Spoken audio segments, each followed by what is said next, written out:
मनुष्य की अपेक्षाएं कभी खत्म नहीं होती। एक पूरी हो जाए तो दूसरी उत्पन्न होती है। कल आज की चिंता में बीत गया, आज कल की चिंता में बीत रहा है। तुम्हारा मस्तिष्क केवल अपेक्षा और चिंता ही कर रहा है।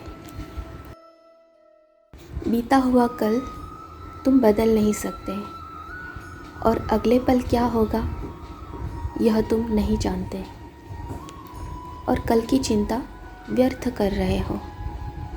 सारा जीवन अपेक्षा और चिंता करने में बीत गया। इन सब ने मन की शांति भंग कर दी, अनेकों प्रकार के दुख उत्पन्न किए, और एक दिन ऐसे ही जीवन समाप्त हो जाएगा।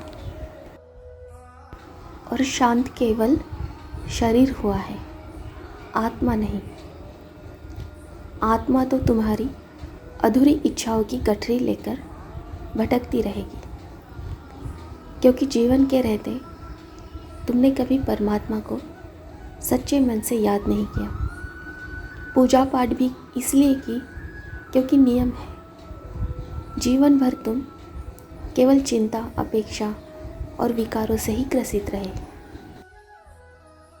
और अगला जन्म मानव का कब मिले यह तो परमपिता परमेश्वर निर्धारित करेंगे।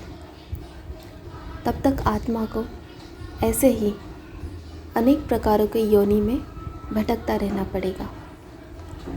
इसीलिए यह जो मानव जन्म मिला है इसे व्यर्थ न जाने दो। परमात्मा को सच्चे मन से याद करो, उनकी सच्ची भक्ति करो।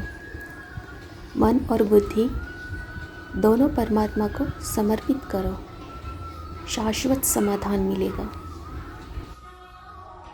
भगवान की पूजा शरीर से करते हो, मन से नहीं। जहाँ मन नहीं वहाँ भगवान नहीं, और जहाँ भगवान नहीं वहाँ भगवान की कृपा कैसे होगी।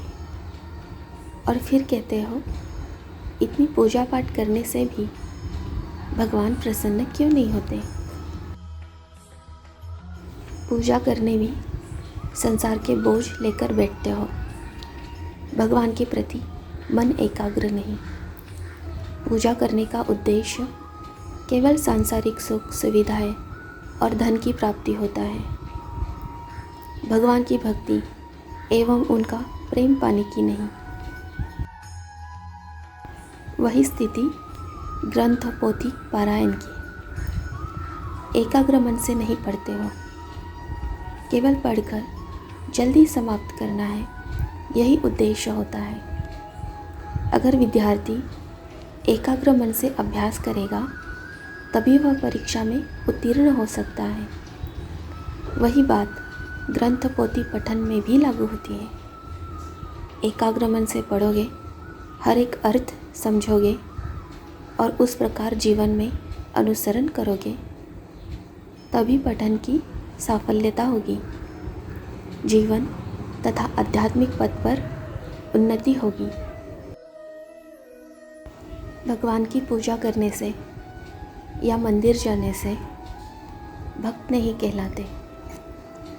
नाना तरह के उपाय करने से भगवान प्रसन्न नहीं होते।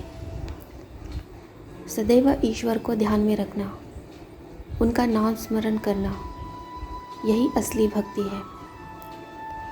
तुम्हारा मस्तिष्क केवल ईश्वर का चिंतन करे, यही वास्तविक भक्ति है। और नाम स्मरण करना तो कितना सरल है। इसके लिए कोई तिथि मुहूर्त की ज़रूरत नहीं, इसके लिए शरीर की शक्ति की भी ज़रूरत नहीं। तुम बाकी सारे कर्मकांड करते हो और बस यही भूल जाते हो। यह तो मूल है। बाकी सब कुछ करो लेकिन मूल से जुड़े रहो। अगर मूल मजबूत है तभी तो वृक्ष मजबूत होगा, तभी तो तुम्हारा ईश्वर के साथ नाता घनिष्ठ होगा। केवल सुबह उठने के बाद और रात को सोने से पहले नहीं, बल्कि निरंतर नाम स्मरण हो। छेद तुम्हारे भक्ति में है और दोष परमात्मा को देते हो।